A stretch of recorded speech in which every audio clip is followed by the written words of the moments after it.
কৃষ্ণ কৃষ্ণ বলি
কখনো কৃষ্ণ ভাবে আর কখনো রাধা ভাবে বিভাবিত হবে।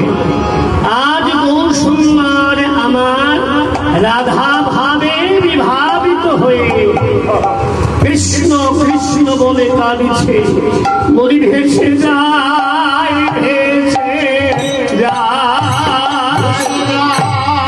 ভেসে যায় ভেসে যায় ভেসে যায় ভেসে যায় ভেসে নয়নের জলে গোবর ভেসে যায় ভেসে যায় নয়নের জলে গোবর কৃষ্ণ কৃষ্ণ কৃষ্ণ বলে কৃষ্ণ কৃষ্ণ কৃষ্ণ বলে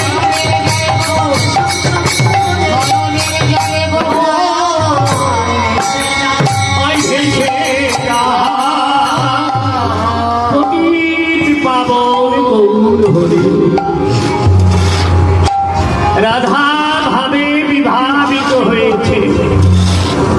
মনে মনে ব্রজের কথা ভাবছে, মনে মনে ভাবছে আর কাঁদছে। রাধা ভাবে বিভোর হয়ে এদিকে দক্ষিণ গোদাবরী তীরে মহাপ্রভু বসে বসে কাঁদছে। এদিকে দক্ষিণ ভারত রায় রামানন্দ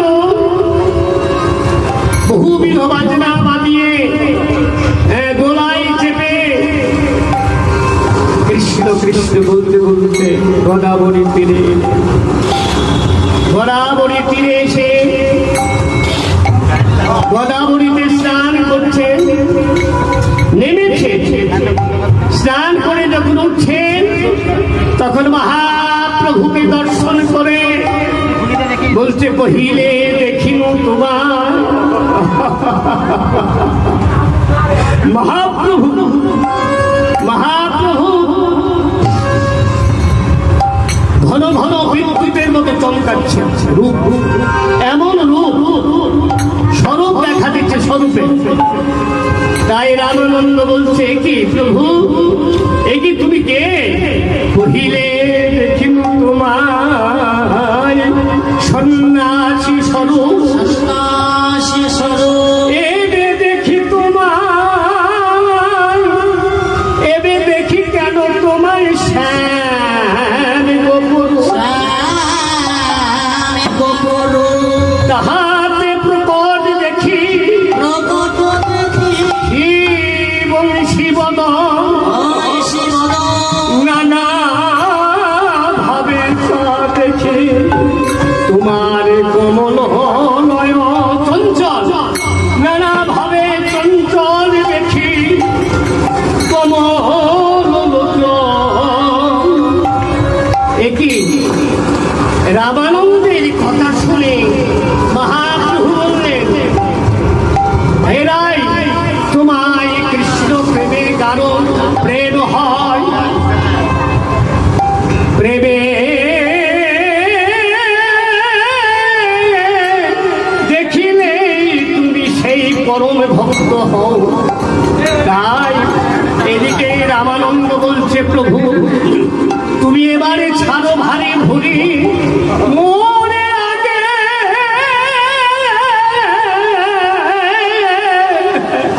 মোরে আগে নগরী হচুরি। তখন হাসি হাসি মহাপ্রভু তারে স্বরূপ দেখালো, স্বরূপ দেখালো। সেই রসরাজ মহাভাব দুই রূপ হইল,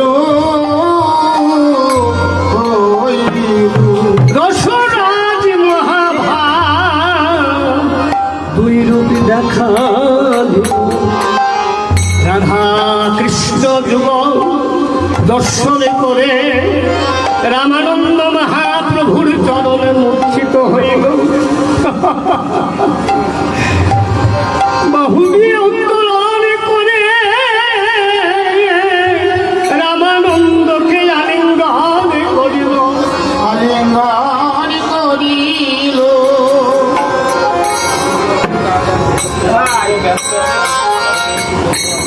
যেমনি আলিঙ্গন করিল, অমনি সেই ব্রজের স্বরূপ বিশাখা হয়ে দাঁড়াইল। এদিকে যুগল রূপ দর্শনে করেছে, আরে নয়নে জলে ভেসে যায়, ভেসে যায়, ভেসে যায়, ভেসে যায়। পাবন গৌর হরি ভেসে যায়, ভেসে যায়, পতির পাবন গৌর হরি। কৃষ্ণ কৃষ্ণ কৃষ্ণ বলে, কৃষ্ণ কৃষ্ণ কৃষ্ণ বলে,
ভজনে রাজা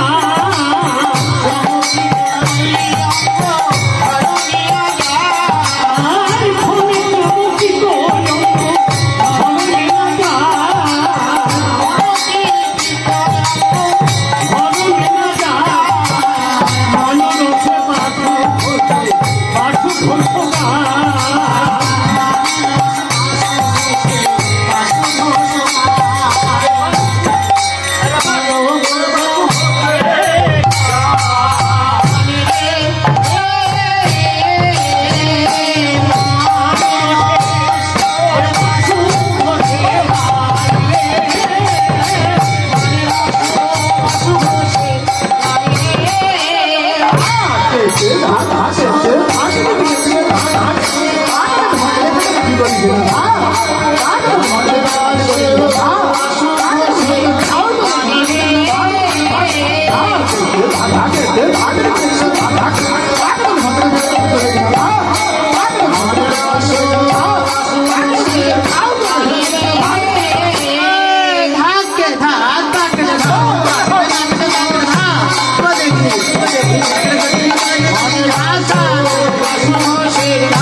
এদিকে শ্রীদাম সুদাম দাম সুদাম মধুমঙ্গল বলরাম সখাদের নিয়ে গোষ্ঠ প্রচারণ করে ভগবান ঘরে ফিরছিলেন।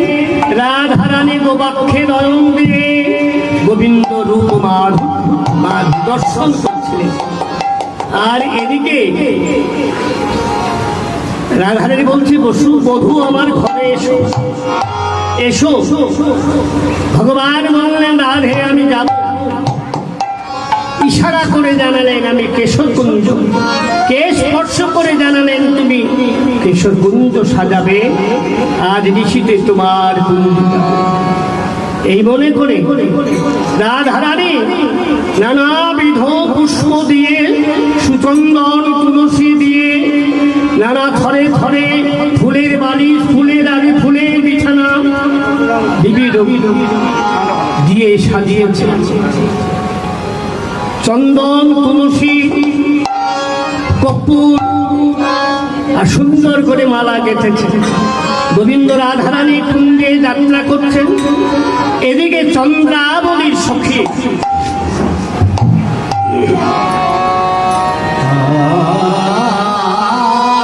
চন্দ্রাবলী প্রত্যেকদিন ভগবানের কুঞ্জে রাধারানী যায়। আর চন্দ্রাবলী মনে মনে কাঁদে আর বলে কি আমার কি বাসনা পূর্ণ হবে না। চন্দ্রাবলী বললেন সখীকে বললেন তুমি আজ আমার বধূ রাধারানী কুঞ্জে যাবে, তুমি আমার বধূকে ধরে নিয়ে আসবে আমার কুঞ্জে। পদ্মা আর ভদ্রা ভগবান যাচ্ছেন, রাধা কুঞ্জে যাত্রা করছেন। আর এদিকে পদ্মা আর ভদ্রা গোবিন্দকে জড়িয়ে ধরেছে, বলে তুমি কোথায় যাচ্ছ নীতি দিতি। এমন করে ফাঁকে দিয়ে আমাদের সখীকে ধরাধরি করে চন্দ্রাবলী কুঞ্জে নিয়ে গেলেন। চন্দ্রাবলী বধূকে পেয়ে বলে বধূ তোমায় ছাড়ি না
চন্দ্রাবলী গোবিন্দ কোটে নানা ভিড় সেবা করলেন, সারা দেশি সেবা করলেন।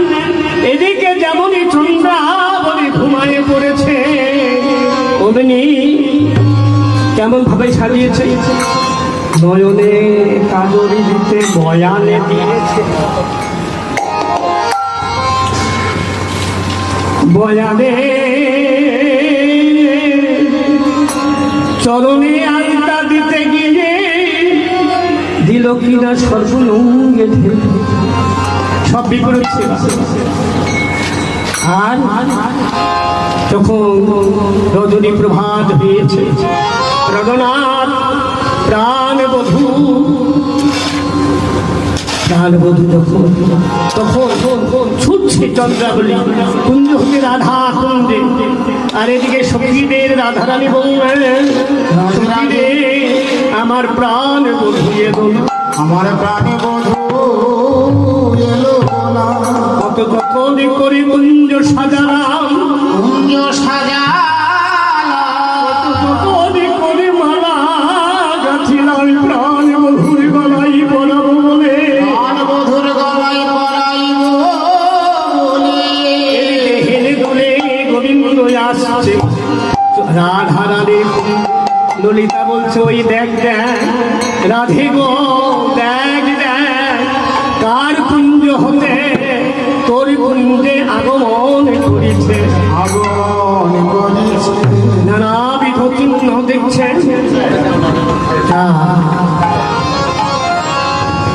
বলছে বধূ, হে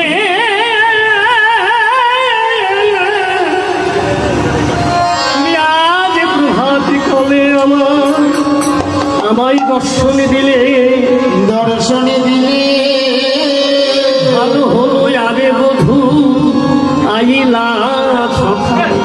আইলা সকাল। আমি প্রভাত কালে তোমার বধূ দর্শন, তোমার বদন দর্শন করিলাম, দর্শন করিলাম। আমি এমনি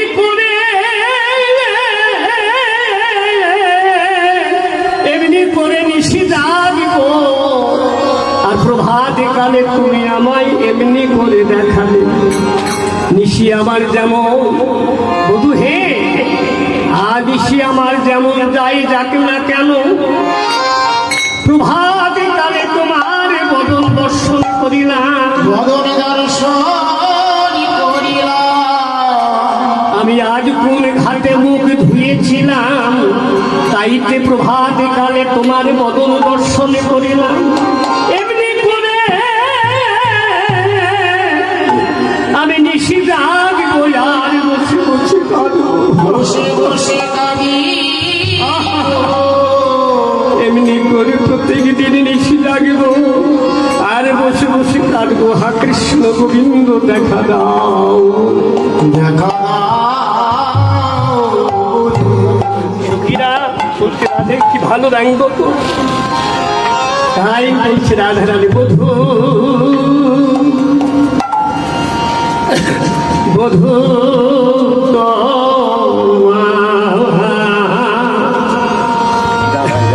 বলি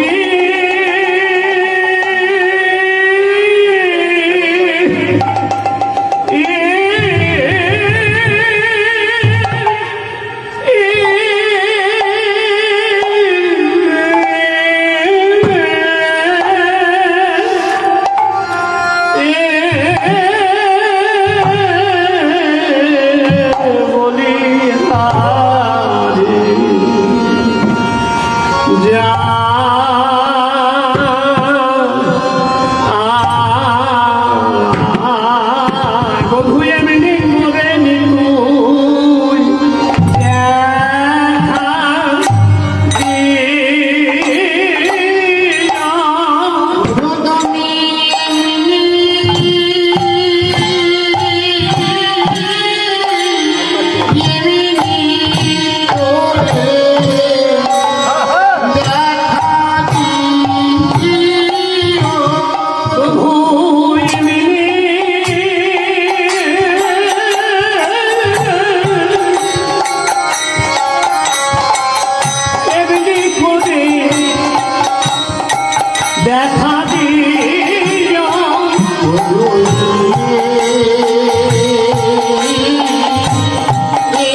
বধূ তোমার বলি হারি না ফিরিয়া দাঁড়াও মধু চাঁদ মধু চাঁদ বলি হারি যায় বধূ বলি হারি যায় বলি হারি যায় বধূ তোমার বলি হারি যায় তোমায় বলিতে হারি যাই বলি হারি আহা বধূ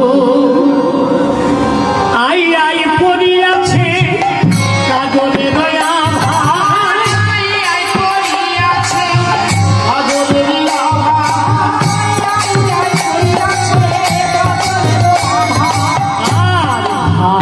সে সিঁদুরে মনি লোভা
সেজেছে ভালো সেজেছে ভালো সেজেছে ভালো সেজেছে ভালো সেজেছে ভালো রাজা সেজেছে ভালো সেজেছে ভালো রাজা সেজেছে ভালো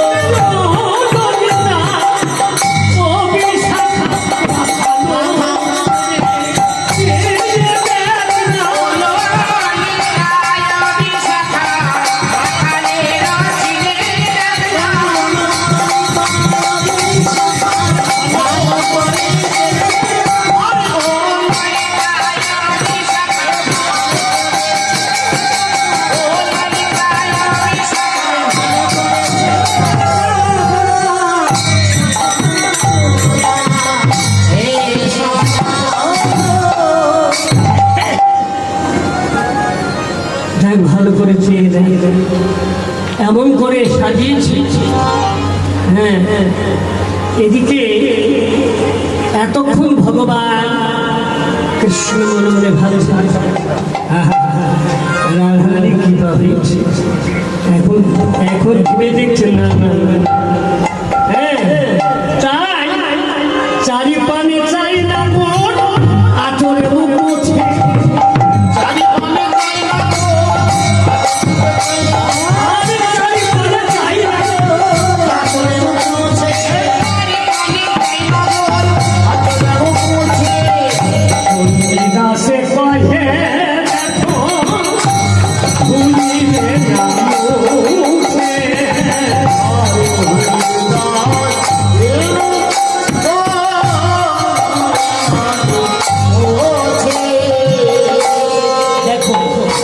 চণ্ডীদাস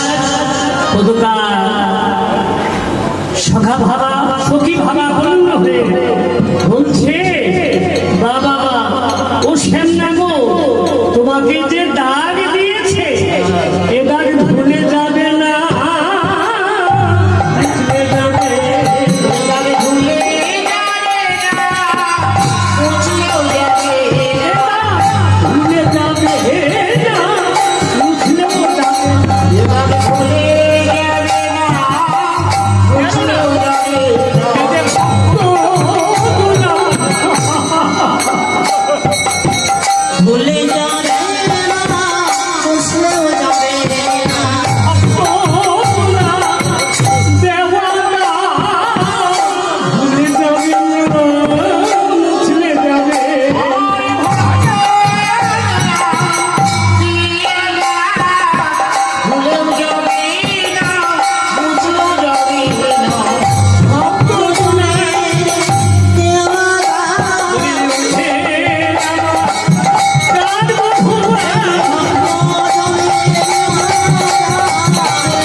বলো নীলত পল শিব খমণ্ডলা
বলো নীলত পল শিব খমণ্ডলা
কেন শুকায়ে গেছে পদ্ম যেমন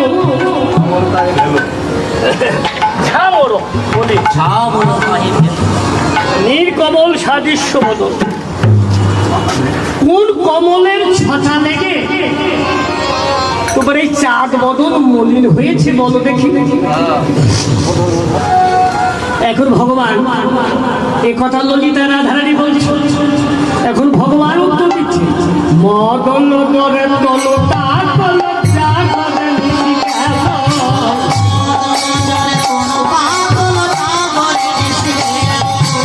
কেমন মদন জোরে তলতা জানো ললিতা রাধারানীকে দর্শন করে ললিতাকে বলছে ভগবান আজকে শীতে আমার মদন জ্বর হয়েছে মদন জ্বরে জর্জরিত তাই তোমাদের কুঞ্জে আসতে পারি বলি বেশ আবার প্রশ্ন করলেন রাধারানী কণ্ঠকে তনু ক্ষত বিক্ষত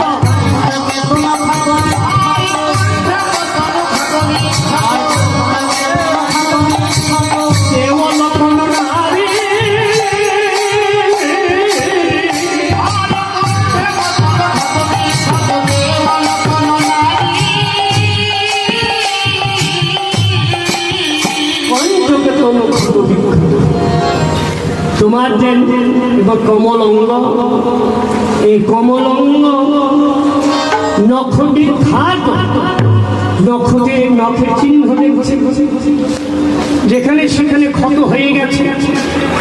এমন রমণী কে আছে সে কি সেবা জানে না? সেবা জানে না, সেবা জানে না, সেই রমণী সেবা জানে না, সেই সেবা জানে না। অমনে করে তোমার কমল অঙ্গে নখ দিয়ে ক্ষত বিক্ষত করেছে। সে যদি সেবা জানে, সে যদি সেবা না জানে তো সে আমার কাছে এসে যদি আমায় বলিত তাহলে আমি কি করিতাম জানো? আমি তাকে হাতে ধরে সেবা শিখাইয়ে দিতাম। হাতে করে সেবা শিখাইয়ে দিতাম, হাতে করে সেবা শিখাইয়ে দিতাম। কেমন করে গোবিন্দ সেবা করিতে হয় গো, হাতে ধরে সেবা শিখাইয়ে দিতাম। মনে করে গোবিন্দ সেবা করিতে হয় গো, শিখাইয়ে দিতাম। কেমন করে গোবিন্দ সেবা করিতে হয় করে অনাদিতা অবিশ্বাসা।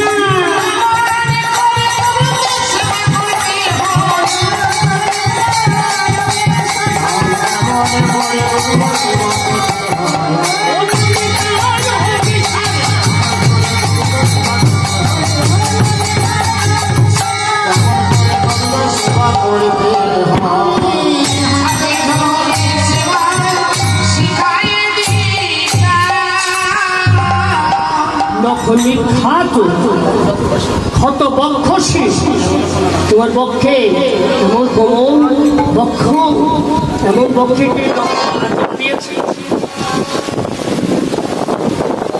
কৃষ্ণ বলছে অন্তকে তনু ক্ষত বিক্ষত তোহে ধরো হে রাধে, গত নিশীতে আমি পথ হারা হয়ে তোমার সন্ধান করতে গিয়ে আমি আমার অবস্থা কি হয়েছিল জানো?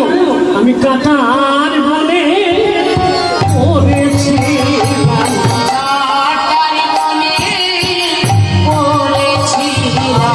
অন্ধকারে পথ চলতে গিয়ে কাঁটার বনে পড়েছি।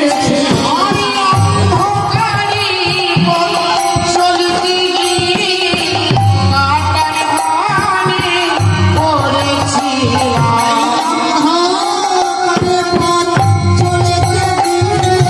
পথ হারা হারা হয়ে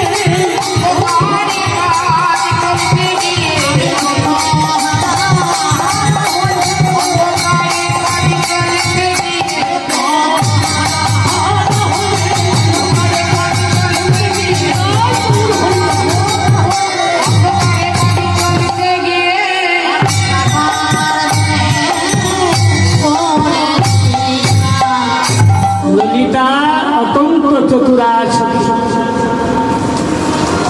ললিতা বলছে রাধে দেখছিস এই যে কপট গলা গরু কেমন দাঁড়িয়ে দাঁড়িয়ে মিথ্যা কথা বলছে। হ্যাঁ শোন, বেশ বেশ তাই হলো, তবে আজকে দেখি কেন এমন দশা? সিন্দুর কাহে অলকা পরি, সিন্দুর কাহে অলকা পরি,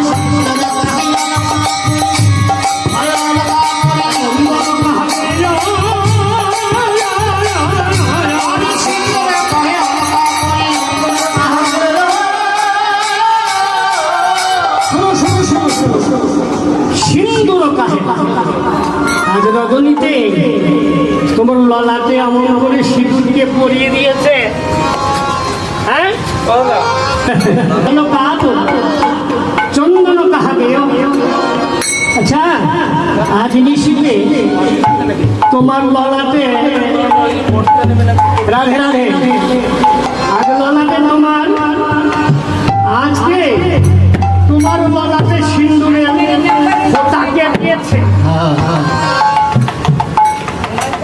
উত্তর ভগবান উত্তর দিচ্ছে গিরি গোবর ধরে আজকে পথ হারা হয়ে গিরি গোবর্ধন পর্বতে গিয়ে মা ভবানীর পূজা করেছিল পূজার অন্তে মায়ের সিঁদুরের ফোঁটা এই ললাটে কপালে এবং মিথ্যা কথা দাঁড়িয়ে বলে বেশ তাও মানলাম কিন্তু তাও মেনে নিলাম কিন্তু নীলম্বর তহু পরিরলি পিতাম্বর কাহা ছড়ি আচ্ছা তুমি তো পিতাম্বর পরিধান করো নীলম্বর তহু পরিরলি বলো দেখি বলি এটা দাদার শাড়ি না দিদির শাড়ি আরে দাদার শাড়ি না দিদির শাড়ি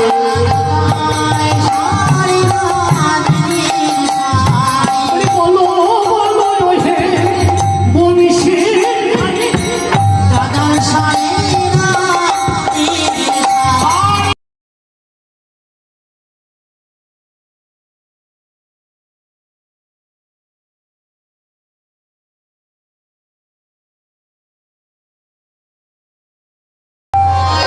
শুনো প্রাণনা প্রাণবধূ নীলম্বর তুহু পরিরলি পিতাম্বর কাহা ছড়ি তুমি যে নীল শাড়ি পরেছ তুমি তো পিতবাস পরিধান করো আজ এই নীল শাড়ি পরেছ এইটা কার শাড়ি তোমার শাড়ি না দাদার শাড়ি বলছি হ্যাঁ দাদার শাড়ি সারা নিশি পথ হারা হয়ে খুঁজতে খুঁজতে আমি দাদা বলরামের কাছে ঘুমাইছিলাম ঘুমের ঘরে দাদা তো নীল শাড়ি পরিধান করে ঘুমের ঘরে বেশ উলট পালট হয়ে আমি দাদা নীল শাড়ি পরেছি আর দাদা আমার পিতবাস পরিধান করেছে অঞ্জন কাহে বন্ধ স্থলে কাহে বন্ধ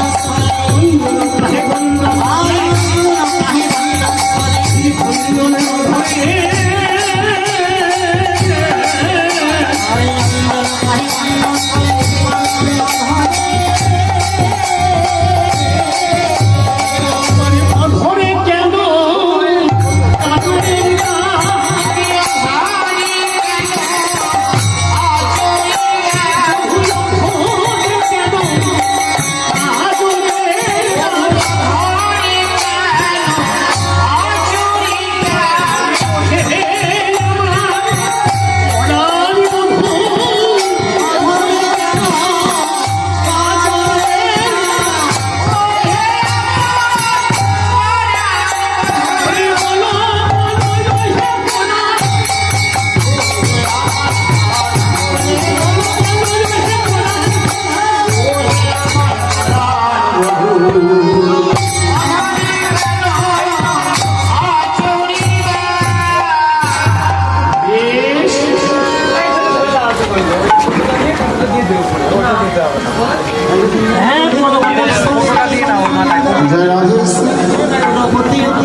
এদিকে উত্তর পথে উত্তর দিতে পরাজয় ভেল শশী শেখর উত্তর দিতে পারলে না এমন সময় যাবে লাঠিটা আমার মাথায়